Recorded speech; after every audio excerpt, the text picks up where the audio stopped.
Gold, trusted gold buyers. మీరు తాకట్టు పెట్టిన బంగారాన్ని విడిపించి ఈ రోజు ఉన్న మార్కెట్ ధరకు కొనబడను.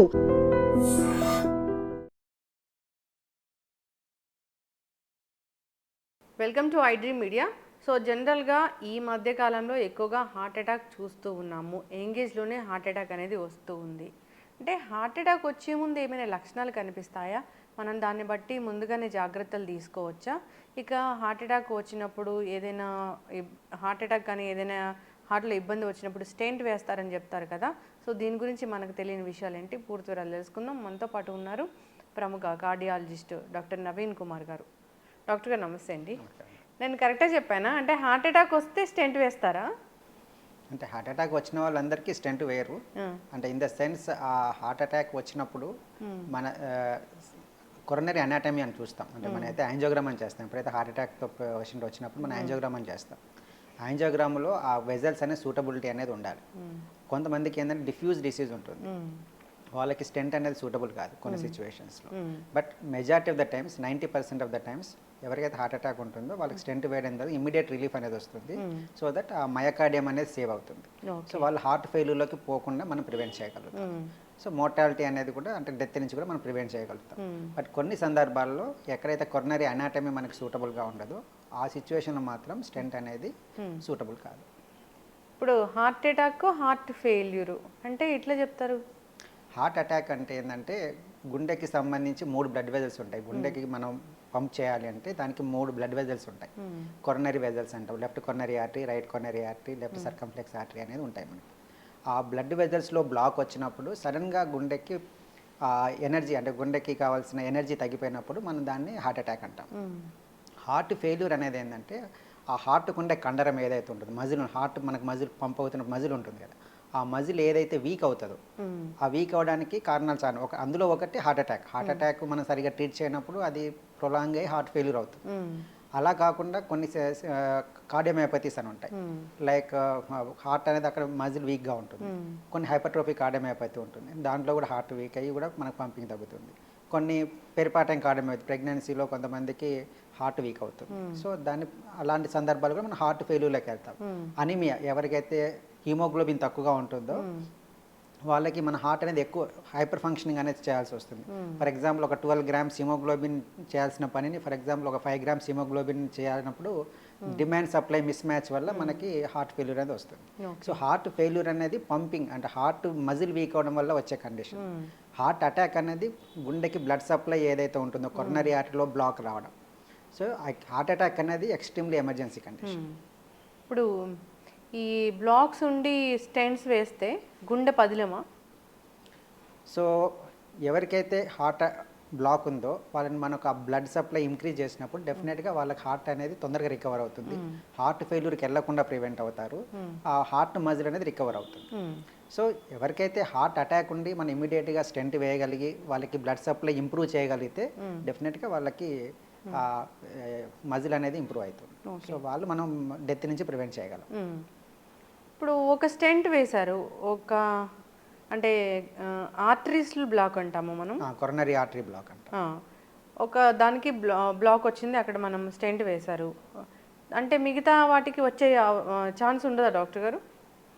అంటే ఫస్ట్ మనకి ఏదైతే మామూలుగా బ్లడ్ వెజల్లో బ్లాక్ ఎక్కడైనా రావచ్చు, ఏ వెజల్లోనే రావచ్చు. బట్ అది యూజువల్గా ఒక వెజల్లో వస్తుందా 2 వెజల్లో వస్తుందా అనేది మనకు ఆ పేషెంట్ వచ్చిన సందర్భం బట్టి మన యాంజియోగ్రామ్ చూస్తాము, దాంట్లో ఉంటుంది. But majority of the times మనకు వచ్చే టైమ్స్లో 1 or 2 బ్లాక్స్ ఎక్కువగా ఉంటుంది. కొన్నిట్లో 3 బ్లాక్స్ ఉంటాయి. ఎవరైతే 3-4 చోట్ల బ్లాక్స్ అనాటమీ సూటబుల్గా లేని బ్లాక్స్ ఉన్నప్పుడు మనం బైపాస్ సర్జరీకి వెళ్తాం. బట్ మేజర్గా అక్యూట్ అటాక్ ఏదైతే వచ్చినప్పుడు మనం ఇమీడియట్గా first stent is the highest priority. ఎప్పుడైతే స్టెంట్ వేయలేని సిచ్యువేషన్ లైక్ చెప్పినాను కదా అనాటమీ సూటబుల్గా లేనప్పుడు అలాంటి సందర్భాల్లో మాత్రం పేషెంట్ స్టెబిలైజ్ చేసిన తర్వాత మనం బైపాస్ సర్జరీకి పంపిస్తాం. బైపాస్ సర్జరీస్ అంటే మొత్తం హార్ట్ ఓపెన్ చేసి చేస్తారా? హార్ట్ ఓపెన్ చేసి ఇప్పుడు ఫర్ ఎగ్జాంపుల్ 3 బ్లడ్ వెజల్స్ ఉంటాయి నేను చెప్పాను కదా, ఆ 3 మల్టిపుల్ చోట్ల బ్లాక్స్ ఉన్నాయి. మనం స్టెంట్ వేయాలంటే మల్టిపుల్ స్టెంట్స్ వేయాలి. సో అలాంటి సిచ్యువేషన్లో మనం బైపాస్ సర్జరీకి ప్రిఫర్ చేస్తాం.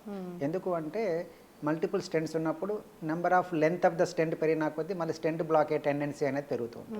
సో వాళ్ళకి మనం బైపాస్ సర్జరీ అని ప్రివెంట్ చేస్తాం.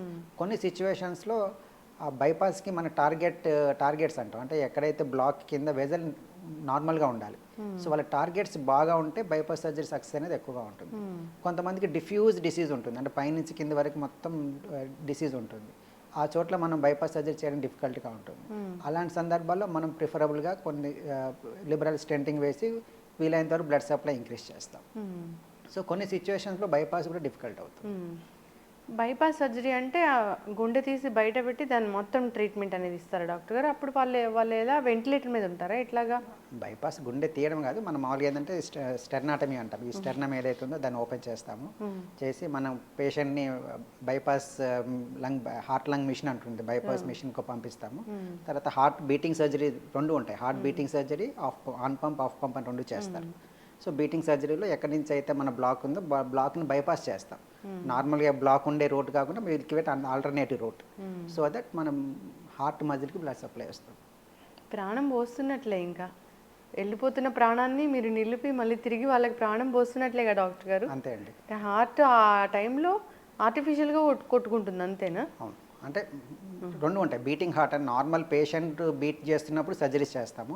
కొన్ని సిచ్యువేషన్స్లో మనకు సర్జరీ డ్యూరేషన్ ఎక్కువ ఉన్నప్పుడు, పంపింగ్ చాలా తక్కువగా ఉన్నప్పుడు ఏం చేస్తామంటే హార్ట్ని alternate machine, heart lung machine మీద పంపించేసి then we do the surgery, then will come back make the heart to beat again. అంటే ఈ సర్జరీ అనేది ఎంత టైం పడుతుంది అసలు? సో హార్ట్ సర్జరీస్ యూజువల్గా బైపాస్ సర్జరీస్ మనకి 3 to 4 hours పడుతుంది. But depends on complexity. లోపల కాంప్లెక్స్ లీజన్స్ ఉన్నప్పుడు ఇంకొంచెం టైం ఎక్కువ పట్టచ్చు. ఎస్. సక్సెస్ రేట్ ఎలా ఉంటుంది డాక్టర్ గారు ఇది? యూజువల్గా బైపాస్ సర్జరీ ఈవెన్ స్టెంటింగ్ అయినా సక్సెస్ రేట్ బాగానే ఉంటుంది, బట్ 5 to 10% రిస్క్ అనేది ఎక్కువగా ఉంటుంది. బట్ ఎవరికైతే పంపింగ్ తక్కువగా ఉంటుందో, అంటే ఎజెక్షన్ ఫ్రాక్షన్ అంటాం, సో హార్ట్ పంపింగ్ ఎవరికైతే తక్కువగా ఉంటుందో వాళ్ళకి కొంచెం రిస్క్ అనేది ఎక్కువగా ఉంటుంది. బట్ హార్ట్ పంపింగ్ మంచిగా అంటే స్టేబుల్ ఉన్నప్పుడు మనకు వాళ్ళకి రిజల్ట్స్ అనేవి చాలా బాగుంటాయి. ఇప్పుడు హార్ట్ అటాక్, హార్ట్కి సంబంధించిన ఇష్యూస్ ఈ కోవిడ్ తర్వాతనే ఎక్కువ అయ్యాయి అంటున్నారు, వాస్తవమేనా?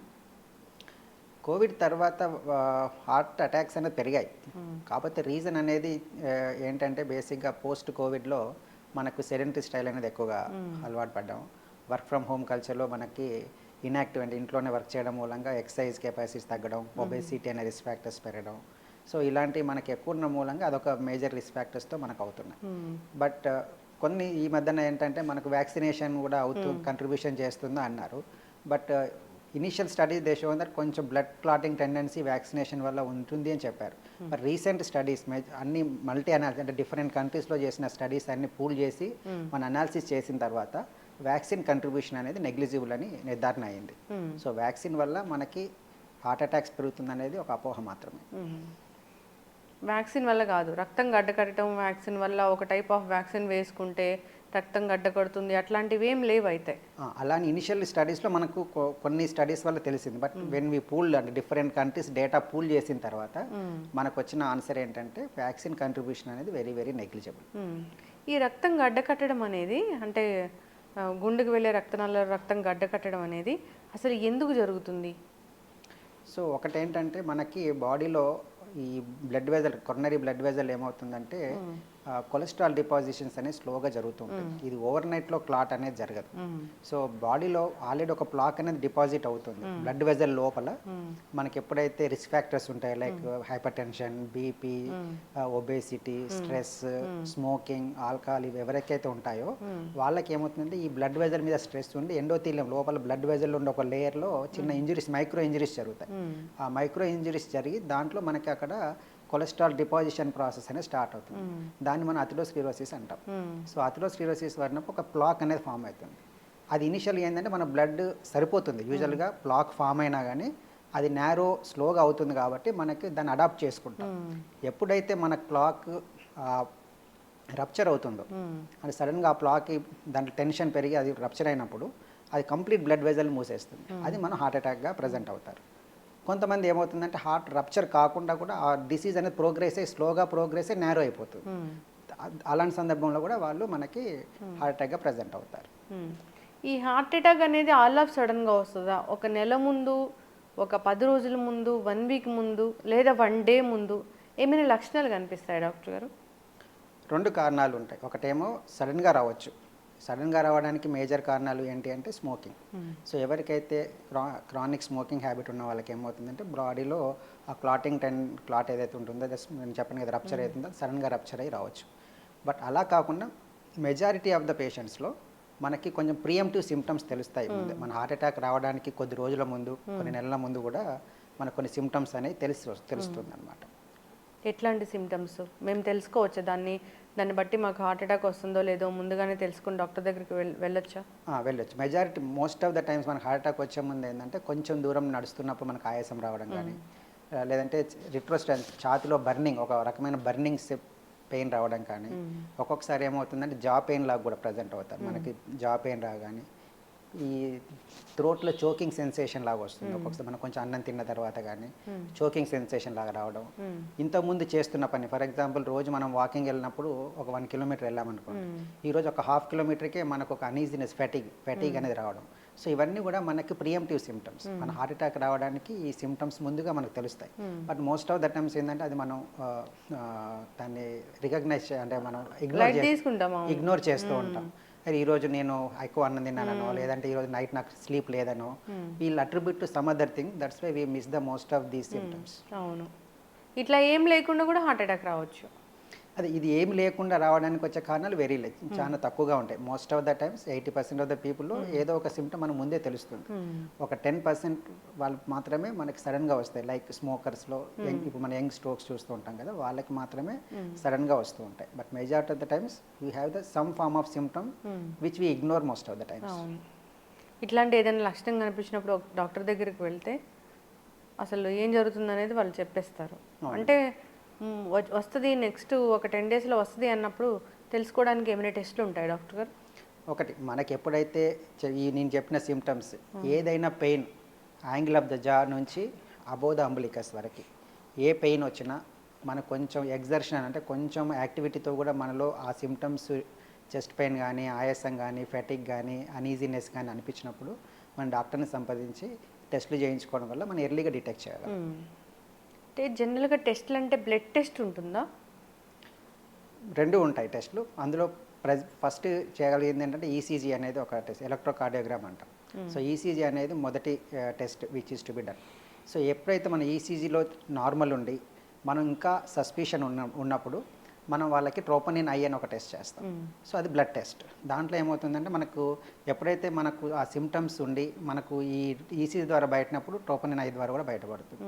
సమ్ టైమ్స్ ఇంకా మనం ఫర్దర్గా ఏంటంటే 2D ఎకో అనే టెస్ట్ ఉంటుంది. 2D ఎకో ఏమవుతుందంటే బాడీ కాంట్రాక్షన్లో కొన్ని చేంజెస్ వస్తాయి. ఒక segment of the heart contraction తగ్గడం కానీ అలాంటి వల్ల కూడా మనం హార్ట్ అటాక్ని ఎర్లీగా గుర్తు చేయగలం. ఇవన్నీ కాకుండా కూడా నార్మల్గా ఉన్నప్పుడు మనం ట్రెడ్మిల్ టెస్ట్ అని ఒకటి ఉంటుంది. ట్రెడ్మిల్ అంటే పేషెంట్ని ఎగ్జర్షన్ చేపిస్తాం. ఒక బెల్ట్ మీద గ్రాడ్యువల్గా అతని స్పీడ్ ఇంక్రీజ్ చేస్తూ హార్ట్లో ఉన్న ఈసీజీని రికార్డ్ చేస్తాం. అప్పుడు మనకు తెలుస్తుంది అతను ఎగ్జర్షన్ అయినప్పుడు ఏం జరుగుతుంది ఈసీజీలో, అది మనం ఫైండ్ అవుట్ చేయగలం. సో ట్రెడ్మిల్ ద్వారా మనము ఈ హార్ట్ అటాక్ సంబంధించిన సిమ్టమ్స్ని ఫైండ్ అవుట్ చేయగలం. అది కాకుండా సిటీ కొరనరీ యాంజియోగ్రామ్ ఎవరైతే ఈ 4 టెస్ట్లో కూడా మనకు బయటపడిన సందర్భం but still patient has symptoms ఉన్నప్పుడు సిటీ కొరనరీ యాంజియోగ్రామ్ అనే టెస్ట్ కూడా చేయొచ్చు. దాంట్లో కూడా మనకు ఫైండ్ అవుట్ అవుతాం. దాంట్లో మనం కాల్షియం స్కోర్ అనేది చూస్తాం, కొరనరీ అనాటమీ చూస్తాం, దాంట్లో మనకు తెలుస్తుంది. మాకు తెలుసుకోవాలని ఉంది ఎప్పుడైనా వస్తుందేమోనని అంటే ర్యాండమ్గా అందరూ చేయించుకోగలిగే టెస్ట్ ఏమైనా ఉంటుందా? మాకేం లక్షణాలు లేవు, తెలుసుకోవాలనుకుంటున్నాను హార్ట్ అటాక్ వస్తుందో లేదో అని, అట్లా ఏమైనా టెస్ట్ ఉంటుందా డాక్టర్ గారు? అలాంటి వాటికి చెప్పినట్టుగా ECG, 2D echo, treadmill test ఈ 3 టెస్టుల ద్వారా మనకు ఒక 75% ఆఫ్ ద టైమ్స్ మనకు ప్రియంటివ్ సిమ్టమ్స్ ప్రియంటివ్గా మనం డయాగ్నోస్ చేయొచ్చు.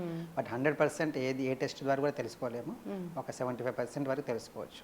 సిటీ కాల్షియం స్కోర్ ఇంకొక 5 to 10% అడిషనల్ అప్ టు 85% వరకు కూడా మనం దాని ద్వారా తెలుసుకోవచ్చు. సిటీ కొరోనరీ యాంజియో అది డాక్టర్ చెప్తేనే చేయించుకోవాలి కదా? అది డాక్టర్ సలహా మాత్రం ద్వారానే చేసుకోవాలి. ఎందుకంటే it has high radiation exposure.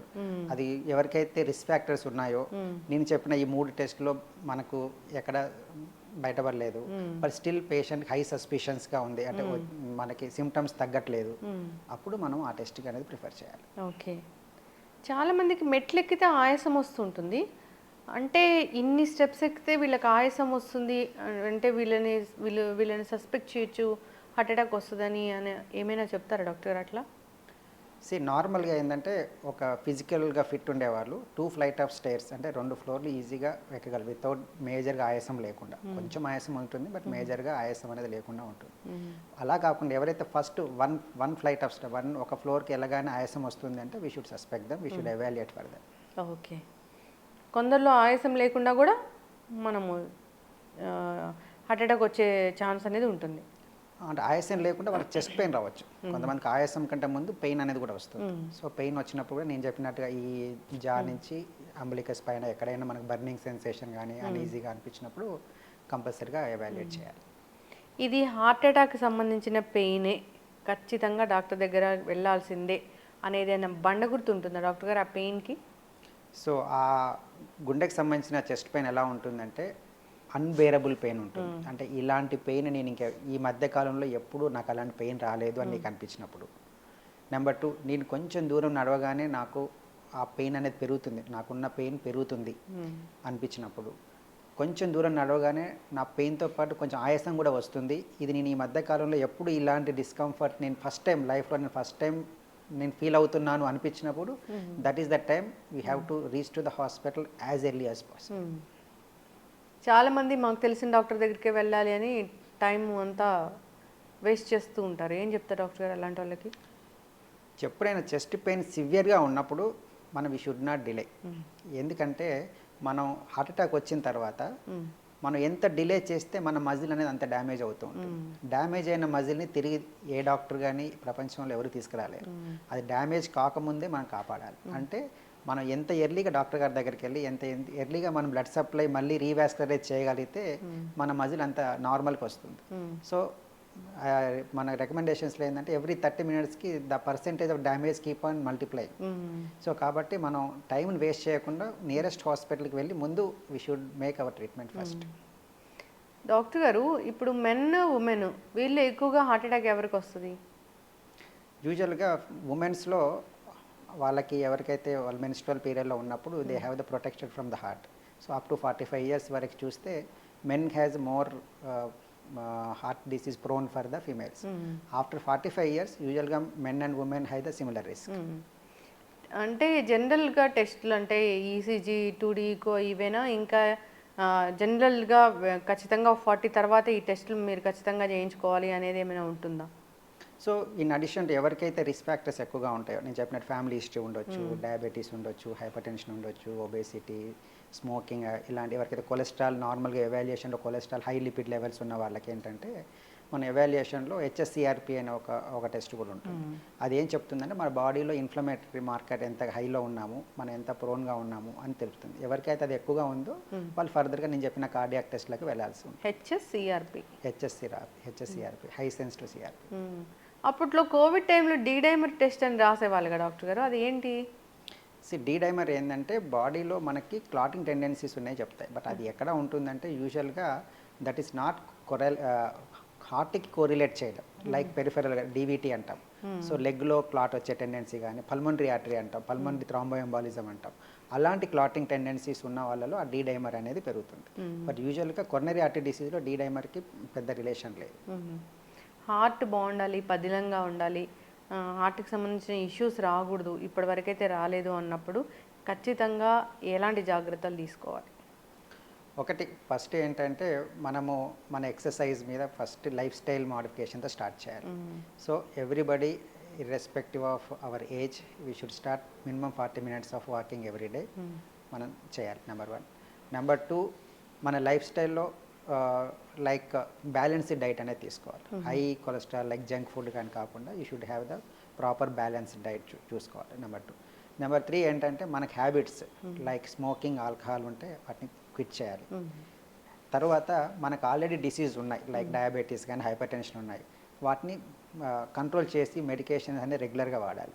నేను 2 రోజులు అటు వెళ్ళాను, ఊరు వెళ్ళాను, మిస్ చేయడం వల్ల ఏమవుతుందంటే మన బాడీలో ఆ రిస్క్ అనేది పెరుగుతూ ఉంటుంది. సో ఒకరోజు స్కిప్ చేసినా మనకు ఆ రిస్క్ అనేది పెరుగుతూ ఉంటుంది. తర్వాత ఏంటంటే ఒబేసిటీ నవ్వు ఏమవుతుందంటే ఈ ప్రజెంట్ జనరేషన్లో సెడెంటరీ స్టైల్, చిన్నపిల్లలకి మనం we are because taking care of the children so carefully, so there childhood obesity is happening. So అదేమవుతుంది, చైల్డ్హుడ్ ఒబేసిటీ ఇది silent risk factor for the all the people nowadays. And another thing is the obstructive sleep apnoea అంటాం. Obstructive sleep apnoea అంటే కొంతమంది obese ఉండడం వల్ల కదా, కొంతమంది normal obese లేకపోయినా అవుతుందంటే స్నోరింగ్ అనేది వస్తుంది నైట్లో. సో ఆ స్నోరింగ్ అనేది కూడా మనకి స్లోగా ఆక్సిజన్ లెవెల్స్ని బాడీకి తగ్గించి అదొక రిస్క్ ఫ్యాక్టర్. సో ఈ రిస్క్ ఫ్యాక్టర్స్ ఉన్నప్పుడు మనం లేకుండా చూసుకొని ఆ ఉన్నప్పుడు మనం ఎర్లీగా ట్రీట్మెంట్ తీసుకోవడం మూలంగా వీ కెన్ ప్రివెంట్. ఎస్, ఖచ్చితంగా డాక్టర్ గారు. అట్లాగే బీపీ గురించి డాక్టర్ గారు, బీపీ ఎంత ఉంటే అది నార్మల్ బీపీ లెవెల్ అంటాము మనము?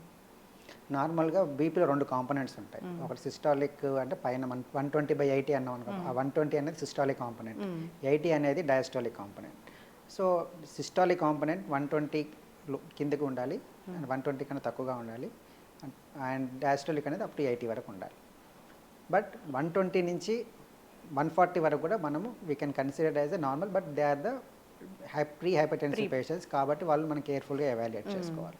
కింద డయాస్టాలిక్ కాంపోనెంట్ 80 to 89 వరకు మనం వాళ్ళని ఎవరైతే ఆ మధ్యలో ఉన్నప్పుడు we have to change our life style, salt తక్కువ తీసుకోవడం కానీ, ఒబేసిటీ ఉంటే వెయిట్ తగ్గడం కానీ, అలాంటి లైఫ్ స్టైల్ మోడిఫికేషన్ చేసుకోవాలి. సో ఎప్పుడైతే మన BP systolic 140, diastolic 90 and above start అవుతుందో that is where we need to take the treatment. ఒక్కొక్కసారి సిస్టాలిక్ తక్కువ కరెక్ట్గా ఉండి 120, డయాస్టాలిక్ మాత్రం కొందరిలో ఎక్కువగా ఉంటుంది, 86, 87, ఒక్కొక్కసారి 90 వరకు ఉంటుంది. అది బీపీ అంటాము మనము? ఏదైనా సిస్టాలిక్ 140 అబవ్ ఉన్నా, డయాస్టాలిక్ 90 అబవ్ ఉన్నా, ఐదర్ ఆఫ్ దెమ్ ఏ ఒక్కటి ఎక్కువగా ఉన్నా మనం వాళ్ళ హైపర్ టెన్షన్ కిందనే ట్రీట్ చేయాలి, వాళ్ళకి ట్రీట్మెంట్ స్టార్ట్ చేయాలి. ఒకవేళ డయాస్టాలిక్ మాత్రమే ఎక్కువగా ఉంటే ఏమవుతుంది డాక్టర్ గారు? డయాస్టాలిక్ అంటే ఏంటంటే మనకు కాంట్రాక్షన్ బాగుంటుంది, రిలాక్సేషన్లో మనకు ప్రాబ్లం అనమాట. సో డయాస్టాలిక్ ఇండైరెక్ట్ మీనింగ్ మనకు అది తెలుస్తుంది. హార్ట్ రిలాక్సేషన్లో మనకి ప్రాబ్లం అనుకుని తెలుస్తుంది. సో మనం అది చేయనప్పుడు ఏమవుతుందంటే again it will may lead in to the heart failure. Okay. So మన డయాస్టాలిక్ హార్ట్ ఫెయిల్యూర్లో వెళ్ళే ఛాన్స్ ఎక్కువగా ఉంటుంది. కాబట్టి మనం సిస్టాలిక్ కాంపోనెంట్ అయినా డయాస్టాలిక్ కాంపోనెంట్ అయినా both are equally important. Both మనకి జనరేట్ అయ్యేది హార్ట్ నుంచే జనరేట్ అవుతుంది. సో సిస్టాలిక్ ఎక్కువ ఉన్నా మనకు హార్ట్ మీద లోడ్ పడుతుంది, డయాస్టాలిక్ ఎక్కువైనా మనకు హార్ట్ మీద లోడ్ పడుతుంది. కాబట్టి ఐదర్ ఆఫ్ దెమ్ ఉన్నా మనం we have to take the treatment. Yes, ఖచ్చితంగా డాక్టర్ గారు. సాల్ట్ అనేది తక్కువ తీసుకోవాలి, వాటర్ అనేది ఖచ్చితంగా సఫిషియెంట్ వాటర్ అనేది ఉండాలి. బీపీ ఉన్న వాళ్ళు ఫస్ట్ నుంచి హైడ్రేషన్ అనేది అందరికీ ఇంపార్టెంట్. బికాజ్ హైడ్రేషన్ వల్లనే మన బాడీలో ఎవ్రీ సెల్ ఈజ్ ఫంక్షనింగ్ కాబట్టి హైడ్రేషన్ అనేది ఎక్స్ట్రీమ్లీ ఇంపార్టెంట్. నెక్స్ట్ సాల్ట్ అనేది తక్కువగా తీసుకోవాలి. సాల్ట్ అనేది ఈజ్ మెయిన్. సాల్ట్ వల్ల ఏమవుతుందంటే బాడీలో ఎక్కువ ఫ్లూయిడ్ అక్యుములేట్ అవ్వడం కానీ, హార్ట్ మీద లోడ్ పడడం కానీ జరుగుతుంది. సో లో సాల్ట్ డైట్ అనేది primary aim for the hyper tension management. తర్వాత నేను చెప్పిన రిస్క్ ఫ్యాక్టర్ మేనేజ్మెంట్ అనేది తర్వాత. ఎస్, ఖచ్చితంగా డాక్టర్ గారు చాలా చక్కగా చెప్పారండి. సో ఏదైనా హెల్తీ లైఫ్ స్టైల్ మెయింటైన్ చేయాలి. కొంచెం మనకి ఏదైనా డౌట్ ఉంటే ఒకసారి డాక్టర్ దగ్గరికి వెళ్ళడం మంచిది. మనంగా సొంతంగా గూగుల్ చేసుకోవడం, సొంత వైద్యాలు చేసుకోవడం కన్నా. అంతేకాదు టెస్ట్లు అనేవి డాక్టర్లు చెప్పినప్పుడు చేయించుకుంటేనే మంచిది. చాలామంది కూడా ఎక్కువ ఇన్ఫర్మేషన్ ఉందని టెస్టులు చేయించుకుంటూ ఉంటారు, దానివల్ల కూడా ఏం ఉపయోగం ఉండదు. అంతేకాదు ఇప్పుడు బ్లడ్ థిన్నర్స్ అని ఎక్కువగా వాడుతూ ఉన్నారు డాక్టర్ గారు, డాక్టర్ ప్రిస్క్రైబ్ చేయకుండానే. సో అట్లాంటివి వాటి గురించి ఒక 2 మాటలు ముగిద్దాం మనం. ఓకే. సో బ్లడ్ థిన్నర్స్ అనేది అందరికీ అవసరం లేదండి. సో ఎవరికైతే రిస్క్ ఫ్యాక్టర్స్ ఉన్నా కానీ ప్రొఫైలాక్టిక్గా మనం బ్లడ్ థిన్నర్స్ వాడాలని ప్రజెంట్గా రికమెండేషన్ ఎక్కడా లేదు. సో కాబట్టి బ్లడ్ థిన్నర్స్ అనేది ఎవరికైతే హార్ట్ అటాక్ ఉందో, ఎవరికైతే ఆల్రెడీ జబ్బు అంటే హార్ట్ అటాక్ వచ్చి కానీ మిగతా రీజన్స్లో కానీ మనం ఆల్రెడీ బ్లడ్ థిన్నర్స్ అవసరం ఉన్నప్పుడు మాత్రమే వాటిని వాడాలి. యాజ్ ఎ ప్రొఫైలాక్టిక్గా నాకు చెస్ట్ పెయిన్ రాగానే నేను ఒక బ్లడ్ థిన్నర్ తీసుకుంటాను అనేది మాత్రం చాలా రాంగ్ ప్రాక్టీస్ అవుతుంది. ఏమవుతుందంటే చెస్ట్ పెయిన్ అనేది మనకు అసిడిటీలో కూడా రావచ్చు, అల్సర్ వల్ల కూడా రావచ్చు. అలాంటి సందర్భాల్లో మనం బ్లడ్ థిన్నర్ తీసుకున్నాం అనుకోండి, అప్పుడు అల్సర్ పెరిగి బ్లీడింగ్ అయ్యి మళ్ళీ రిస్క్ అయ్యే కూడా ఛాన్స్ కూడా ఉంటుంది. సో ఏదైనా బ్లడ్ థిన్నర్స్ ఇండికేషన్ లేకుండా అంటే అవసరం లేకుండా డాక్టర్ ప్రిస్క్రిప్షన్ లేకుండా మనం తీసుకోవడం అనేది అంత శ్రేయస్కరం కాదు. ఎస్, చక్కగా చెప్పారు డాక్టర్ గారు. హార్ట్ అటాక్ గురించి, వచ్చే ముందు లక్షణాలు, ఇలాంటి వాటి గురించి తీసుకోవాల్సిన జాగ్రత్తలు ఫాలో అవ్వాలని కోరుకున్నాం. ఈ హార్ట్కి సంబంధించిన ఇష్యూస్ గురించి మనం సిరీస్ కంటిన్యూ చేద్దాం డాక్టర్ గారు. రకరకాల ఇష్యూస్ గురించి మనం డిస్కస్ చేద్దాము. చక్కటి ఇన్ఫర్మేషన్ అండి, ధన్యవాదాలు. Sir, one life lesson what medicine has taught you. Whatever you can do without expecting. But I really believe మన పాజిటివ్ యాటిట్యూడ్ ఉంటేనే మనం ఏదైనా సాధించగలం. గట్ని మనం కరెక్ట్గా డీల్ చేసినట్లయితే అది మనకి పాజిటివ్ హార్మోన్స్ని రిలీజ్ చేస్తుంది. షుగర్ వచ్చిన వాళ్ళ పరిస్థితి ఏంటి? పొట్ట దగ్గర పెరిగితే దాన్ని ఆండ్రాయిడ్ అంటారు, ఆండ్రాయిడ్ ఫోన్ కదా. అసలు థాట్స్ ఎందుకు వస్తాయి? బ్రెయిన్ డెడ్ అంటే దానికి ప్రపంచం అంతా కూడా కొన్ని నిర్దిష్టమైనటువంటి లక్షణాలు ఉంటాయి. మానసికంగా ధైర్యంగా ఉంటే క్యాన్సర్ జయించవచ్చు. You are a doctor for a cause sir, అంతే. వాళ్ళకి వచ్చిన ఆదాయం కాకుండా ఫ్రీ సర్వీస్ ఎంతమందికో చేస్తుంది.